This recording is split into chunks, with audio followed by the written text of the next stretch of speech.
Assalamualaikum everyone. तो gastro में another very important topic going to be covered today, which is known as bud carry syndrome.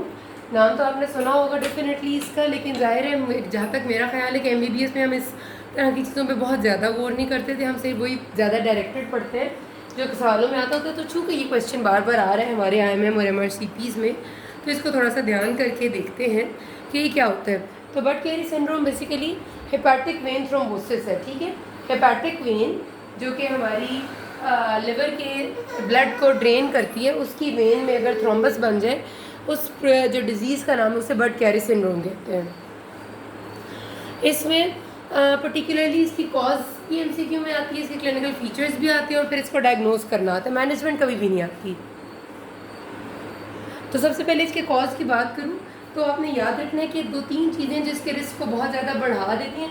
Cause से ज़्यादा आप risk factors कह सकते हैं, क्योंकि कॉज तो पर्टिकुलरली कोई नहीं होता, बट एक रिस्क फैक्टर प्रेगनेंसी है। दूसरा बहुत इंपॉर्टेंट रिस्क फैक्टर है थ्रोम्बोफिलिया, कोई भी ऐसी स्टेट जिसमें जो normal process of clotting and वो है एंटीकोएगुलेशन है, वो डिस्टर्ब हुआ, जिसमें बहुत इंपॉर्टेंट जो आपके पास आता है सवाल, वो activated protein C resistance, protein C and ऐसा होता है आपके फैक्टर्स हैं।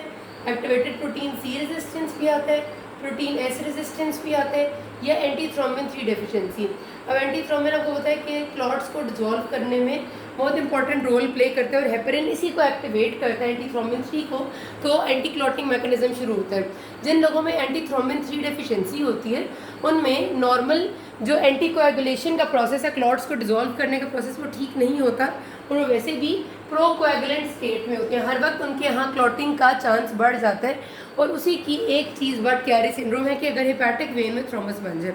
ये याद रखिएगा, MCQ में एक दफ़ा ये आया हुआ है कि एक पेशेंट आया जो क्लिनिकल फीचर्स हैं इसके बड़े टिपिकल हैं, एसाइटिस है, जॉन्डिस है और साथ हेपेटोमेगली है।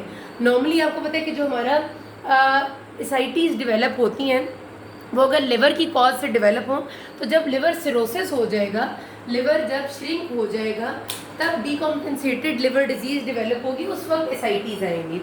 इस केस में ये सबसे बड़ी अजीब बात होती है कि जब लिवर इनलार्ज हुआ हुआ है, हेपेटोमेगली हुई है, उसके साथ एसाइटिस आती है। हालांकि नॉर्मली आप बहुत सारे DCLD के पेशेंट्स देखते हैं, सारों में श्रंकन लिवर, कोर्स लिवर और साथ एसाइटिस होती हैं, तो ये उसके अगेंस्ट जा रहे हैं। तो जब ये ट्रायड होता है तो बड कैरी की सस्पिशन बहुत हाई होती है। Ascites, jaundice and tender hepatomegaly. हमने कई दफ़ा आपने देखे होंगे, अगर हॉस्पिटल में काम करें तो पेशेंट्स आते हैं जो 1-2 महीने से बात करते हैं, यंग एज होती है 40s में, कि 2 महीने से आहिस्ता आहिस्ता रंग में पीलाहट आ रही थी और पेट फूल रहा था।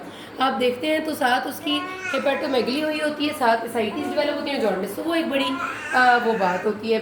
साथ आपको वो जब सिनेरियो देते हैं MCQ में तो बता देते हैं कि पेशेंट वॉज प्रेगनेंट या पेशेंट हैज़ प्रीवियस, वो आपको बता देते हैं कि deficiency of some important anti clotting factor which lead to procoagulant state, वो इस तरह से लाजमी बताते हैं। या पेशेंट या आपसे वो ये पूछते हैं कि patient ascites, jaundice and hepatomegaly के साथ आए, मिडिल एज है, तो आप बताएं कि what will be the most common deficiency in this patient, उसमें वो एंटी थ्रोम्बिन 3 आपको लाजमी देते हैं, ठीक है। इन तीनों में से कोई एक देंगे तो आपको इसे टिक कर देना है।